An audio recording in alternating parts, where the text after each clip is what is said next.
Everyone, welcome to my channel one step to success. तो friends, कैसे हैं आप सभी। तो जैसा कि आप सभी जानते हैं कि हम डेली यहाँ पे आप लोग की बीपीएससी की तैयारी करा रहे हैं और डेली आप लोग को अलग अलग सब्जेक्ट्स पर प्रिपरेशन सेट आपको प्रोवाइड करा रहे हैं। तो आप लोग बिल्कुल यहाँ प्रैक्टिस कर सकते हो। फिलहाल हम यहाँ पे आपके जो प्रीवियस ईयर क्वेश्चन है वो सॉल्व करें, इसके बाद हम नए क्वेश्चन सॉल्व करेंगे, ठीक है। तो देखिए, अभी हम अपने जनरल पेपर जो रहेगा आपका, उसका यहाँ पे हम देख रहे हैं क्वेश्चन पेपर प्रीवियस ईयर का। तो देखिए, आज का पहला क्वेश्चन क्या है, स्टार्ट कर जाकर सेशन।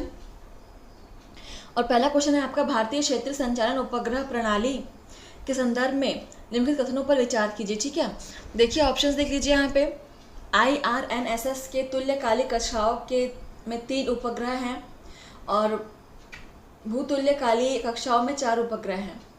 IRNSS की व्याप्ति संपूर्ण भारत पर और इसकी सीमाओं के लगभग 5,500 वर्ग किलोमीटर की बाहर तक है। 2019 के मध्य तक भारत की पूर्ण वैश्विक व्याप्ति के साथ अपनी उपग्रह संचालन प्रणाली होगी। तो आप लोग ऑप्शंस देख लीजिए, फिर हम लोग आंसर की ओर बढ़ेंगे। कोड वाला क्वेश्चन है, ठीक है।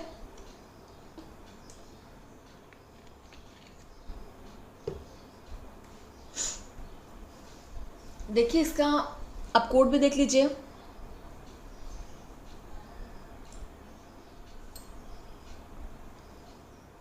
देखिए फ्रेंड्स, यहाँ पे जबकि तीनों ऑप्शन हैं, यहाँ पे केवल आपका एक ही सही होगा, ठीक है।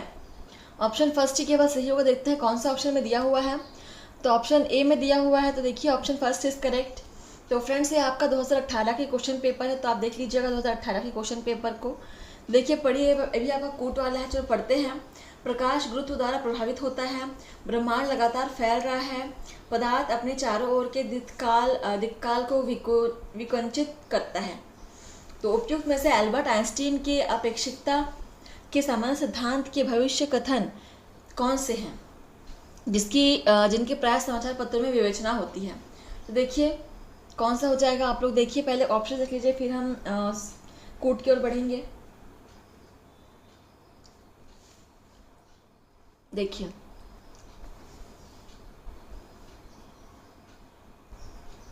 बताइए कौन कौन सा यहाँ पे बिल्कुल सही होगा आइंस्टीन का अपेक्षिकता के सामान्य सिद्धांत के अनुसार। देखिए, यहाँ पे ऑप्शन पहला और तीसरा बिल्कुल सही हो जाएगा, ठीक है। देखते हैं कौन से ऑप्शन में दिया हुआ है। ऑप्शन सी में देखिए दिया हुआ है, तो यही आपका सही आंसर होगा। अगला क्वेश्चन नंबर 63 देखिए, यहाँ पे ये भी कोड वाला क्वेश्चन है। देखिए क्या है, भारत में विकसित अनुवांशिकता रूपांतरित सरसों के संदर्भ में निम्नलिखित कथनों पर विचार कीजिए। तो अनुवांशिकता रूपांतरित जो सरसों है उसके बारे में यहाँ पे कुछ कथन दिए हुए हैं, पढ़ते हैं। जेनेटिकली मॉडिफाइड सरसों, ठीक है, GM सरसों के बारे में।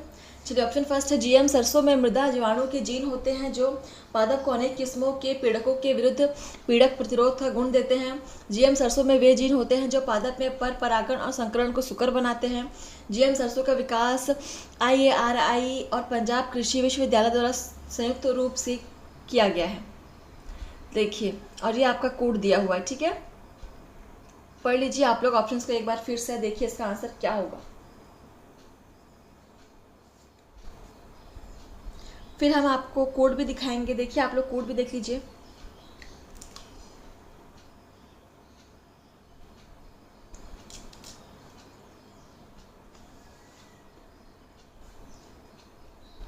देखिए यहाँ पे इसका आंसर क्या हो जाएगा, केवल दूसरा हो जाएगा, ठीक है। तो केवल दूसरा आंसर यहाँ पे सही है। देखते हैं कहाँ पे दिया हुआ है। ऑप्शन बी में दिया हुआ है, ठीक है। Option B is correct. Question number 64 देखिए, यहाँ पे भी आपका कोट वाला क्वेश्चन है। और देखिए, कभी कभी समाचार पत्रों में आने वाले शब्द और उनका किससे संबंध है, विषय है, वो दिया हुआ है, ठीक है। देखिए, बेल टू का प्रयोग, कृत्रिम बुद्धि, ब्लॉकचेन प्रौद्योगिकी, डिजिटल या क्रिप्टो मुद्रा, CRISPR केस 9 कण भौतिकी। देखिए,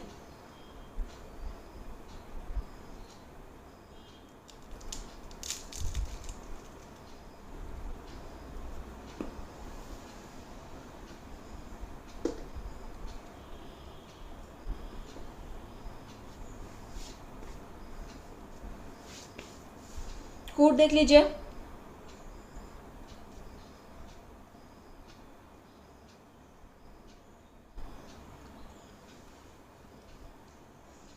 देखिए यहाँ पे इसका आंसर क्या हो जाएगा, ऑप्शन 2 ही यहाँ पे सही होगा। ठीक है, केवल ऑप्शन 2 सही होगा, ब्लॉकचेन प्रौद्योगिकी एंड डिजिटल क्रिप्टो मुद्रा।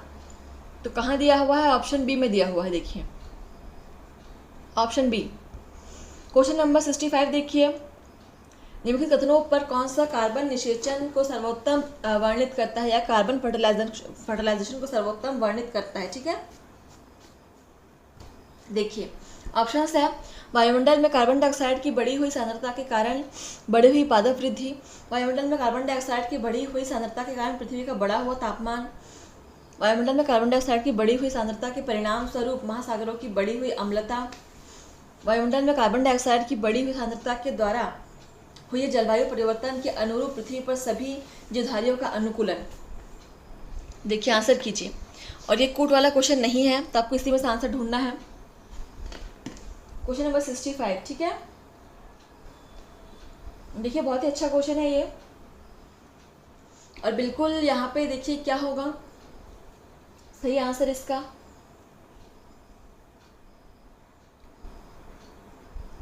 कार्बन फर्टिलाइजेशन के बारे में बोल रहा है। ठीक है, कार्बन फर्टिलाइजेशन के बारे में अगर हम देखें तो यहाँ पे सबसे सही आंसर हो जाएगा ऑप्शन ए।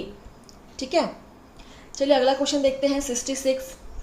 बहुत ही बड़ा क्वेश्चन है, आप देख सकते हैं। चलिए पढ़ते हैं इसको। जब सुबह आपके स्मार्टफोन पर अलार्म बजता है तो आप उठ जाते हैं और अलार्म को बंद करने के लिए उसे थपकी देते हैं, जिससे आपका गीजर स्वतः ही चल पड़ता है। ठीक है, आपके स्नानागार में लगा स्मार्ट दर्पण दिन के मौसम को दर्शाता है और आपकी ऊपरी टंकी में पानी के स्तर का भी संकेत देता है। जब आप नाश्ता बनाने के लिए आप रेफ्रिजरेटर में कुछ किराना सामान निकाल लेते हैं, यह इसे भंडारित सामान में आई कमी को जान लेता है और ताज़ा किराना सामानों की पूर्ति के लिए क्रियादेश दे देता है। जब आप अपने घर से बाहर कदम रखते हैं और दरवाजे पर ताला लगाते हैं, तब सभी बत्तियां, पंखे, गीज़र और एसी मशीनें स्वतः बंद हो जाती हैं। आपके कार्यालय के रास्ते पर आपकी कार आगे आने वाले यातायात की भीड़ के बारे में आपको चेतावनी देती है और वैकल्पिक रास्ते का सुझाव देती है, और यदि आपको किसी बैठक के लिए देर हो रही हो तो यह आपके अनुसार आपके कार्यालय में संदेश भेज देती है। यह अभिभूत होती हुई संचार प्रौद्योगिकी के माध्यम के संदर्भ में उपयुक्त परिदृश्य के लिए निम्नलिखित में से कौन सा पद सबसे उपयुक्त रूप से लागू होता है। तो ये साफ साफ देख सकते हैं कि डिजिटलीकरण का यहाँ पे एग्जाम्पल दिया हुआ है। ठीक है, तो यहाँ पे किस चीज़ के संदर्भ में यहाँ पे बताया गया है। देखिए, border gateway protocol, internet of things, internet protocol या वर्चुअल प्राइवेट नेटवर्क। देखिए पढ़ लीजिए आप लोग क्वेश्चन को, उसके बाद आंसर कीजिए।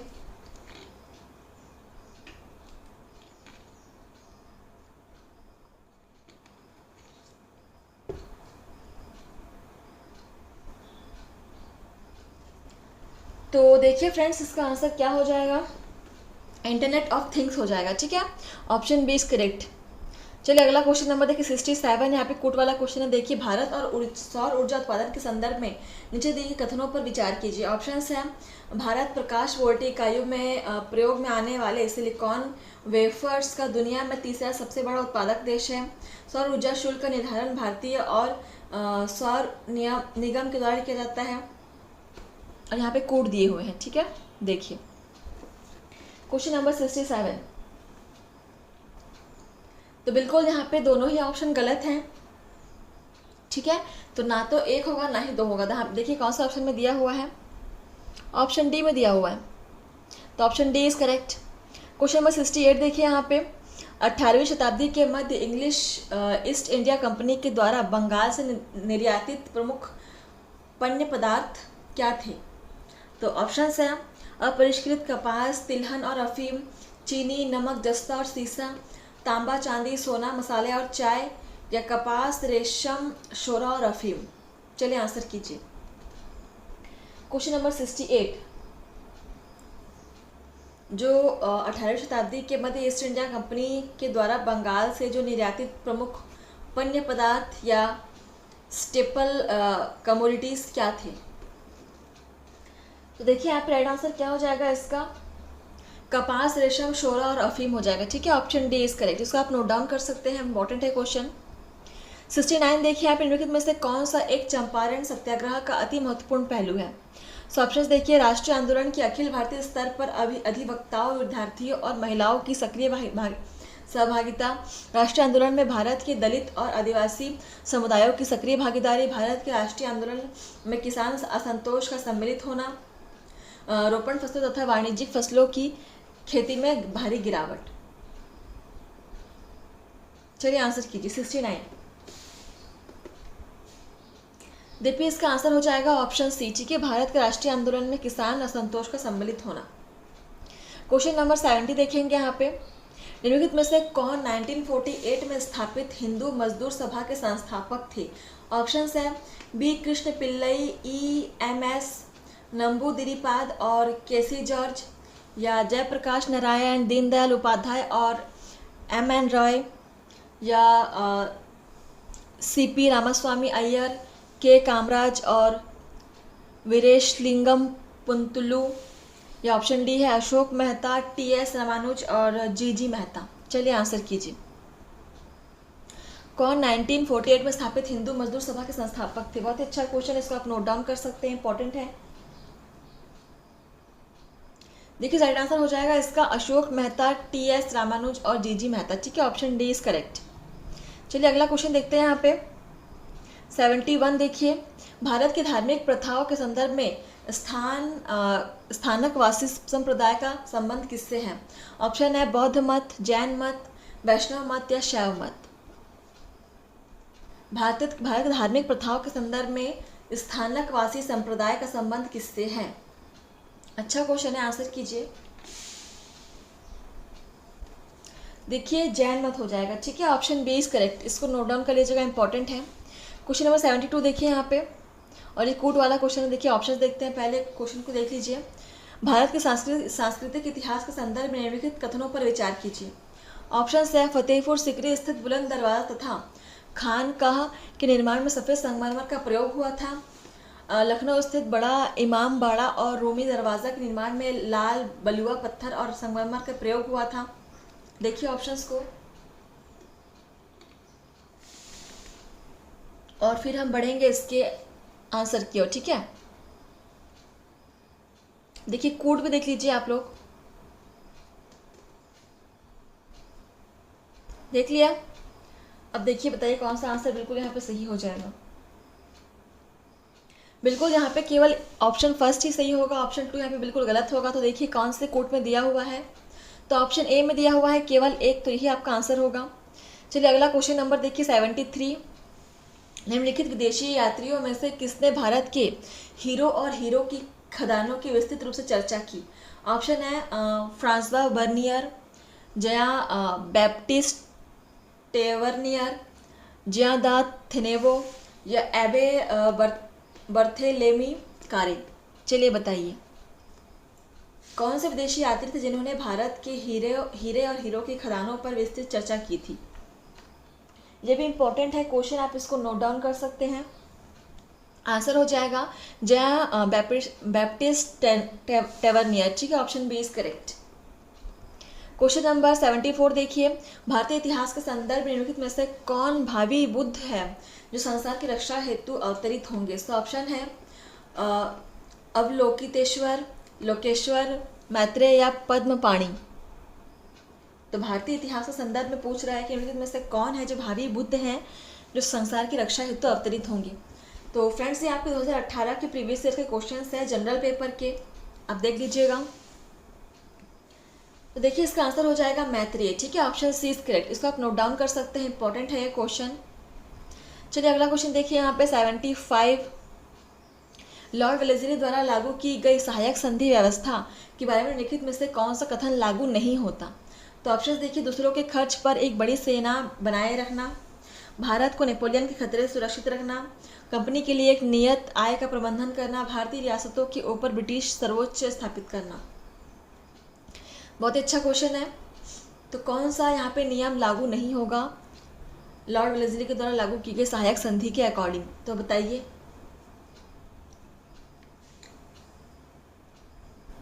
क्वेश्चन नंबर 75, और बिल्कुल यहाँ पे ऑप्शन सी सही हो जाएगा, कंपनी के लिए एक नियत आय का प्रबंधन करना ये बिल्कुल लागू नहीं होगा। ठीक है, 76 देखिए यहाँ पे, और एक कूट वाला क्वेश्चन है। देखिए, निम्नलिखित में से किससे या किसने भारत में अंग्रेजी शिक्षा की नींव पड़ी?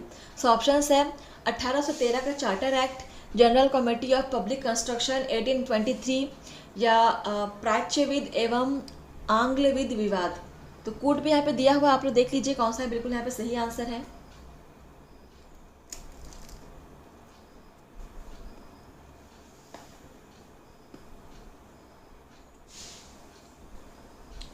देखिए बिल्कुल यहाँ पे ऑप्शन डी सही हो जाएगा, तीनों ही ऑप्शन बिल्कुल सही है। ठीक है, तो देखिए ऑप्शन डी में दिया हुआ है ए और ए बी, मतलब 1 2 3 तीनों दिया हुआ है। क्वेश्चन नंबर 77 देखिए, निम्नलिखित में से कौन से कृत्रिम झील है? सो ऑप्शन देखिए, कोंडाई कनाल जो तमिलनाडु में है, कोल्लेरू आंध्र प्रदेश, नैनीताल उत्तराखंड, रेणुका हिमाचल प्रदेश। चलिए बताइए कौन सी एक कृत्रिम झील है? 77 क्वेश्चन नंबर। तो इसका आंसर क्या हो जाएगा? इसको आप नोट डाउन कर सकते हैं, इंपॉर्टेंट है ये क्वेश्चन। ठीक है, देखिए इसका आंसर हो जाएगा ऑप्शन ए। ठीक है, कोडाई कनाल तो तमिलनाडु में स्थित है। चलिए अगला क्वेश्चन देखिए 78, प्रधानमंत्री कौशल विकास योजना के संदर्भ में निम्नलिखित कथनों पर विचार कीजिए। ऑप्शंस देखिए, यह श्रम और रोजगार मंत्रालय की फ्लैगशिप स्कीम है, यह अन्य चीज़ों के साथ साथ सॉफ्ट स्किल, उद्यम वृत्ति, वित्तीय और डिजिटल साक्षरता में भी प्रशिक्षण उपलब्ध कराएगी, यह देश के अन्य अविनियमित कार्यबल की कार्यकुशलताओं को राष्ट्रीय कौशल योग्यता ढांचा के साथ जोड़ेगी। तो कोड भी दिया हुआ है, पहले आप लोग ऑप्शंस देख लीजिए यहाँ पे।